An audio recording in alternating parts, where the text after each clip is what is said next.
I wonder if I can bring in Jami Floyd, who's joining us now, who's a lawyer and an attorney. Jami, what's your reaction to the news that after 44 days, this special prosecutor has decided to take action? Well, as you say, Martin, one of the most hotly awaited legal announcements in recent times, right? Everyone's been waiting 44 days, justice for this young man. And as Kerry was just reporting, I guess we can say alleged suspect, I think that's fair language, is missing.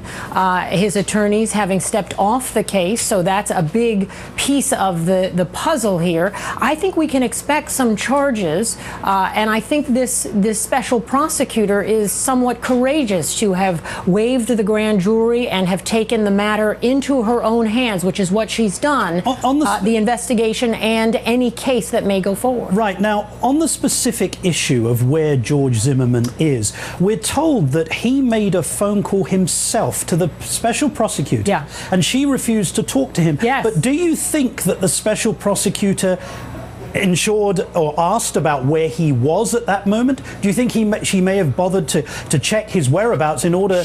She really should not have done anything, Martin. Her obligation when talking with a suspect in a case, a potential defendant, is to make no inquiry at all if an attorney is not present. So my guess is no, she didn't ask, where are you, or anything of the sort, because he was not represented by counsel in making the phone call. I understand he also called Fox News. So this is someone who's behaving rather erratically, and his attorneys feel that they cannot represent him at this time, that he's not participating adequately in his defense, that he's not behaving, as they said, in a way that well represents himself. Indeed.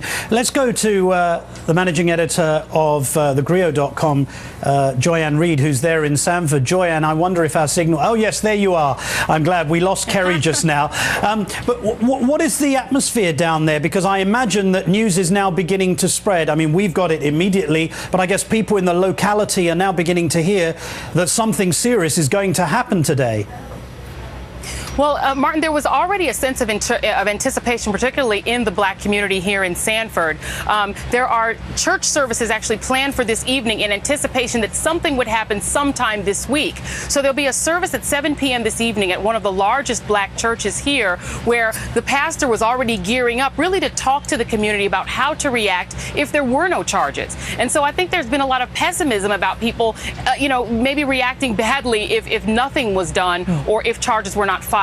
So it will be interesting to see how the mood is in Sanford. And I also have calls in to find out how the mood is, obviously, in Miami, where Trayvon Martin is from, and spoke with the attorney, one of the attorneys for the family. So they are all sort of processing this at the time. And I think everyone's waiting to hear the official word from State Attorney Corey before they react. Of course. And Joyanne, it's remiss not to mention that George Zimmerman has a reasonable amount of followers and supporters himself. Indeed. Well, you don't really see that here in Sanford. What you do see is a support base, however small, for Police Chief Bill Lee, the guy who directed the investigation, who's getting a lot of criticism for the way his police force handled the Trayvon Martin shooting. He does have a support base here in Sanford, and you really see more of that. I have yet to see really any pro-Zimmerman sentiment on the ground. But there has been this story about a police vehicle being shot at, an empty police vehicle, and the sense in which there is some kind of tension. And I was interested that the Reverend Al Sharpton, my colleague, yours as well, said with the family today at this event in DC for the National Action Network that the family is not in the business of revenge, but of justice. That if Trayvon's parents can act with dignity, then so can everyone else. And I'm assuming that this will be the message that ministers, pastors in these big churches down there will wish to convey to the community. Oh, absolutely, Martin. And the big concern of people here is that people who are not from Sanford will use the Trayvon Martin case and the George Zimmerman case as an excuse to sort of wreak havoc on this community from the outside in. You have to understand that the complex where this shooting took place is directly across the street from an elementary school. That police car, that empty car, was parked in the parking lot of this school. So this is a very small community where anything that happens on one block really affects the blocks nearby. So people are concerned that not so much Sanford residents, but people superimposed from outside, these new Black Panthers who number maybe half a dozen of them all over the country, but see this as an opportunity for publicity, or these so-called white supremacists who I frankly have not seen.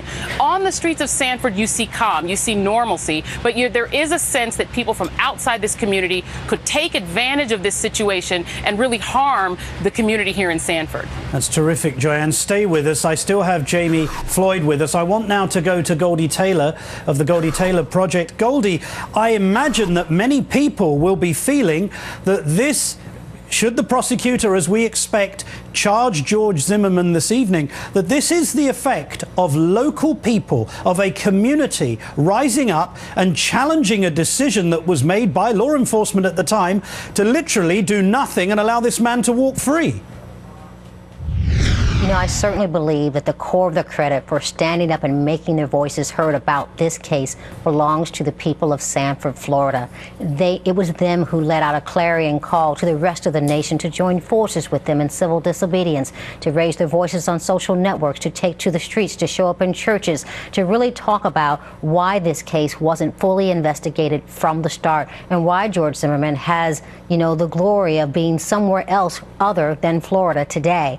And so as we await the possibility of charges at 6 p.m. tonight, I think there is a fair amount, you know, of uneasiness, a fair amount of skepticism that, you know, this case will, you know, really follow the rails of justice until it's, you know, until its worthy conclusion. Indeed. Jami, one of the issues with this case has been the fact that the police appear to have conducted what could only be described as a fairly poor investigation. The individual himself, the shooter, was not subjected to toxicology tests. Yes. We don't know if he'd been drinking or had been taking drugs, yet we know the corpse was toxicology tested.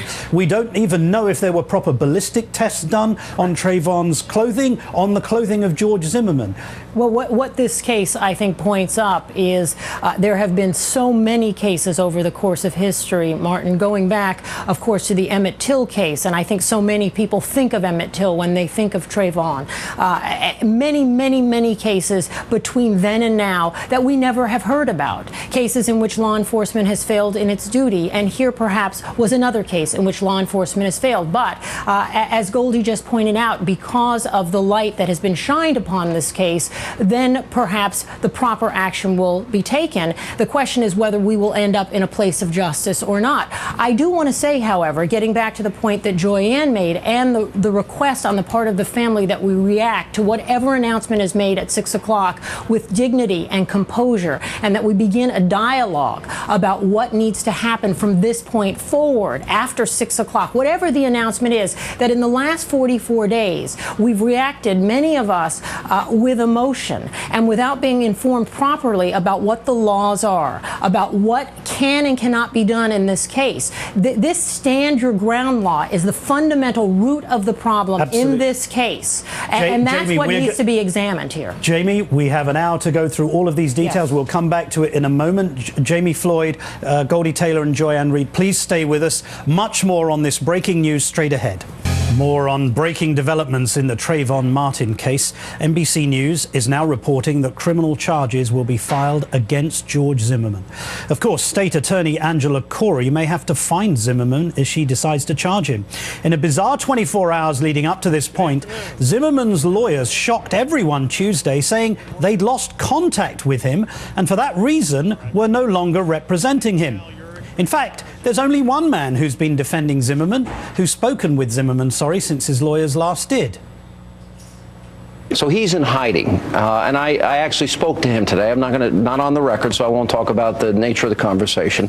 Yes, George Zimmerman seems to have Sean Hannity on speed dial. Of course, that was Monday. 24 hours later, once the lawyers found out about Zimmerman's back-channel communiques and announced they could no longer represent him as a result, Hannity hedged his scoop. Now, one of the reasons that was cited during the press conference was an alleged conversation that George Zimmerman had with me. So now it's an alleged conversation. Joining us now is the columnist for The Hill, MSNBC political analyst Karen Finney, former communications director for the DNC. In Sanford, Florida, Joy-Ann Reid, managing editor of thegrio.com and an MSNBC contributor. And here in New York, Jami Floyd, an attorney and managing editor of the Global Game World Report. Karen, the other developments of the last 24 hours is that George Zimmerman is MIA. I'm sure you've had problem clients yourself. How much damage is Zimmerman doing to his case by calling someone like Sean Hannity and even calling the special prosecutor, the lawyers say, setting up his own website as well?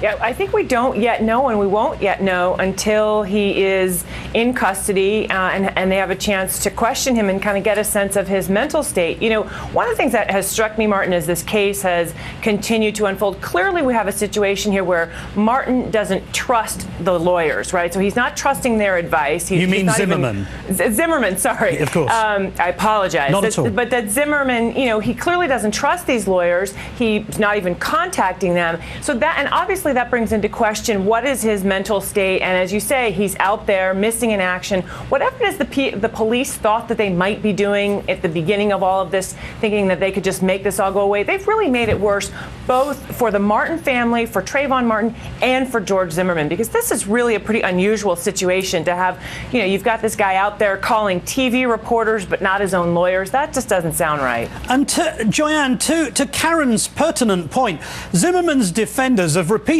said in public they don't wish this to be tried in public, and yet there he is ringing up a very well-known anchor on Fox News, and then himself ringing up the special prosecutor, and of course his own lawyers until yesterday evening were available to any media outlet that wished to have them.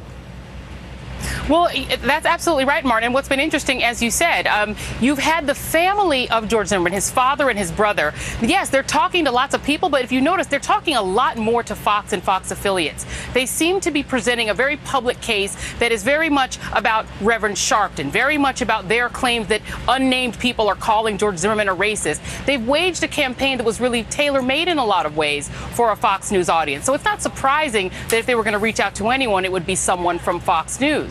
But the point here, I think, as you're making, is that has sort of muddied the waters in a sense, because it's put a narrative out there that is all hearsay. It's all come from his family. The only time we've heard from George Zimmerman is this website that he created, again, without his lawyer's knowledge or assistance, where he speaks for himself, but really only does a lot of quotes about sort of righteousness and such. So we don't really know who he's talking to and who's advising him now. And Joy-Ann, I remember his brother's interview on CNN, where his brother went on and actually said that despite the police surveillance tape, he had actually had a broken nose, his head had been slammed into the pavement. I mean, the guy was categoric about the fact that Trayvon Martin had performed a savage beating. And yet when you and I saw that surveillance tape, well, we were staggered. Where were the injuries? Right, and they've even given quotes. I mean, as this story has escalated, really coming 100% from the Zimmerman side, we've even had things supposedly Trayvon Martin said, and these were all related to us only via hearsay by, you know, the family. But I have to tell you, Martin, yesterday at this press conference, Hal Urich, I had a chance to ask a couple of questions and asked Hal Urich why they seem to be making sort of the racial aspect of this so key to what they're saying. And he launched into a vigorous, dare I say, aggressive defense and reiteration of the Zimmerman side of this story, again saying that they believe it's all about people who are race baiting George Zimmerman, and again laying out this narrative, again in hearsay from the lawyer, that they are saying happened that night. So they really have, in a way, tried the case in public. There's no doubt about that. Jami, what effect does all this public discussion have on the potential for a fair and reasonable trial? Well, you know, Martin, because we've had so many conversations about this issue in previous cases, that I'm loath to try these cases in the press. But I'm stunned that the Zimmerman side would want to do this, because no one benefits more from silence in this case than Zimmerman's side. The whole problem with stand your ground for prosecutors is that it shifts the entire burden of proof in self-defense cases on prosecutors. You know, normally self-defense, the burden is on the defendant. It's a hard thing for prosecutors anyway, but the burden's on the defendant traditionally to prove I was afraid and I had to defend myself. And you mean by that in situations where someone goes onto someone else's property? Right, but stand your ground means now the prosecutor has to show that Zimmerman was was the person who was afraid. The whole burden has shifted. So now Zimmerman's out there for reasons that I cannot fully fathom. Well, I guess I can fully fathom, trying to shift the burden here onto the poor victim. And we know that the victim, whatever you think about this case, the victim was unarmed. There's no doubt about that. The victim was a child, a minor, and the victim is not here to tell us what happened in this case. And the lawyers participated to some extent, but have now stepped out of it. Zimmerman's got a website going. He's in touch with Fox News of all outlets. And so the whole thing is rather stunning to me. This is a case in which it seems to me silence would benefit Zimmerman, not all of this chatter out there online, and everything he seems to be doing and now disappearing certainly is not going to behoove his defense once these charges are filed. And I submit to you charges will be filed. Whether they satisfy the supporters of Trayvon Martin, that remains to be seen. And first degree we know is off the table. But I do not think that this prosecutor will let this case go. Jami Floyd, Karen Finney and Joyanne Reid, thank you so much. Do stay with us. We're following breaking news in the Trayvon Martin case. NBC News has learned that George Zimmerman will face charges to be announced by the special prosecutor within the next few hours. Joining us now is former U.S. Attorney Kendall Coffey in Miami. In Sanford, Florida, my colleague Joyanne Reid. And here in New York, Attorney Jami Floyd. Kendall, if I can begin with you, unless the state attorney has uncovered a great deal more evidence than we've certainly heard so far, how difficult is the decision that faces this state attorney? It's a very difficult decision because while we keep hearing about probable cause for an arrest, she knows that she's looking at a lot more than that. She's got to have a case that she could prove beyond a reasonable doubt. And at the same time, there's an unusual obstacle that Florida has built into the stand your ground law. There's actually the ability of a defendant to get a judicial determination of immunity, basically shutting down the whole prosecution if a defendant can establish that they were properly standing their ground by a preponderance of the evidence. So this is not an easy case. Frankly, I think her investigation, from what I can tell, has been conducted with a high level of professionalism, and whatever else comes of this matter going forward, this is a gutsy decision if indeed she's going to be bringing charges against George Zimmerman. Indeed, Jami, in cases like this, the tradition is often to charge high and then kind of go through things as they shake down, as it were, in the process of judicial proceedings.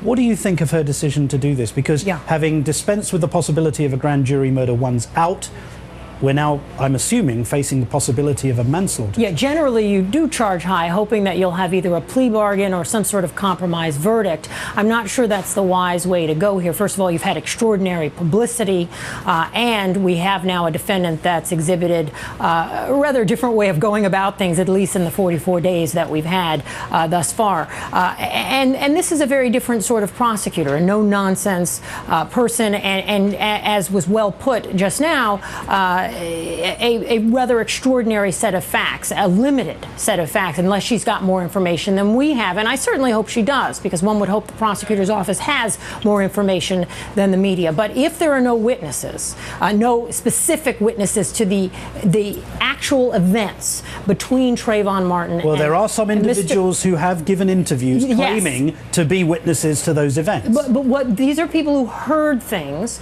and we're talking, and perhaps one young boy who may have seen something. But I'm talking about the instant in time where that gun went off. That is the stand your ground moment, because there's a possibility of pursuit. There's a possibility, you know, if George Zimmerman pursues the boy, does the stand your ground law fall away? Does he lose his right to immunity? And that's a real question that may not have even been litigated in Florida. So there are all kinds of possibilities that we have not yet begun to consider. As was said earlier in the hour, Martin, the case begins today. It did not, the legal case, the legal proceeding begins today. And so we have to all take a deep breath and begin to consider all of the possibilities. Joyanne, in the last 24 hours, you and I have seen George Zimmerman's attorneys stand down from the case, saying they hadn't heard from him, suggesting he's not in Florida, saying they're indeed concerned about his mental state, some suggestion that he may be suffering some form of PTSD. Why would they be saying that? Is there a legal motive, do you think, in why they were saying that? Well, I mean, Martin, obviously the whole press conference yesterday was inexplicable. It was something unlike anything I have ever seen. And are also protecting themselves a little bit. I mean, here are two people who have said and represented to the public, and I'm assuming to the prosecutor, that if charges were filed, they could produce George Zimmerman, someone they've never seen in person, but they were with a high degree of confidence saying that they could get him to turn himself in if charges were filed. But now they're saying that they haven't spoken to him since before last Sunday and can't get him to return their calls. So I think that there's a point at which the attorneys are also trying to protect themselves in the sense that they are the ones who have lost control of this person. Kendall Coffey, I want to put the same question to you, sir. I mean, what do you think of what happened yesterday, where these lawyers who were announcing that they were standing down at the same time were suggesting that this man is suffering some kind of psychiatric injury as a result of what happened? It was an extremely unfortunate press conference from the standpoint of lawyers and George Zimmerman, certainly to describe their reasons for withdrawing. They got a right to walk away from the case if they can't communicate with their client, but to describe their reasons in a sense that indicates that their client is behaving erratically, is desperate, is hiding, is out of state, is all negative for George Zimmerman, and it's more consistent, frankly, with evidence of guilt than innocence. On the other hand, my sense is they began that press conference thinking they'd keep it short and sweet. That cases like this take on a life of their own. I think the press conference and the questions that they weren't ready for led them to make comments that, frankly, they hadn't scripted. Unfortunate press conference, but it's just pointed out, that's old news very, very quickly, because if charges are filed, then what's going to be decided and what's going to be considered will have nothing to do with whatever those attorneys said yesterday during the press conference. Former U.S. State Attorney Kendall Coffey, Joyanne Reid and Jami Floyd, thank you all for joining us.